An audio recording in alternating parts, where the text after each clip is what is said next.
Para responder esta pregunta, vamos a interpretar el texto. ¿Qué significa?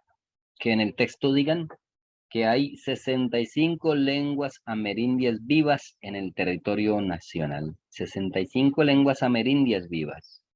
Y eso lo encontramos allá en el texto. 65, se mantienen vivas 65 lenguas amerindias en el país. Ahí está.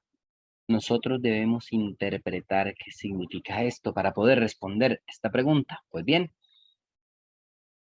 vamos entonces a descartar inmediatamente la opción A porque sencillamente es descabellado pensar que hay 65 personas vivas desde antes de la llegada de los españoles. Imagínense personas con un poquito más de 530 años de edad.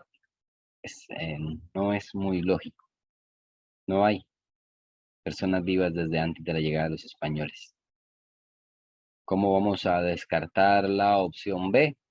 La opción B dice que en muchas comunidades indígenas no se permite hablar entre familias. Esto no tiene ninguna relación con las 65 lenguas amerindias vivas. Lo que pasa es que más adelante del texto nos hablan de familias lingüísticas. Familias lingüísticas. Pero no quiere decir que no nos permitan, que no le permitan a los indígenas hablar entre familias. Bien. ¿Y cómo descartamos la opción D? La opción D se descarta porque no es cierto que solo hay 65 hogares, o sea, 65 casas, viviendas de indígenas, 65 núcleos familiares que hablan en su lengua nativa. 65 lenguas amerindias podríamos clasificarlas como esos dialectos.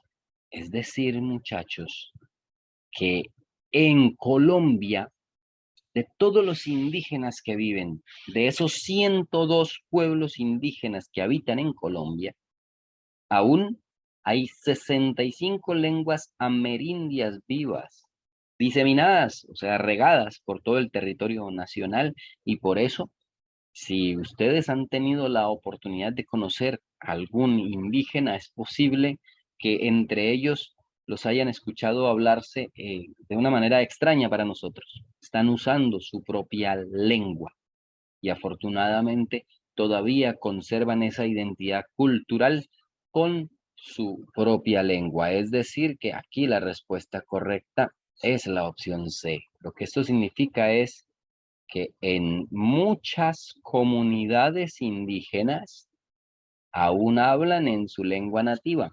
Es más, un dato curioso, cuando en esa comunidad indígena, dentro del resguardo, hay una escuela y esa comunidad tiene su propia lengua, la educación debe ser bilingüe, en español y en su propia lengua. Si marcaste la opción C, marcaste la respuesta correcta.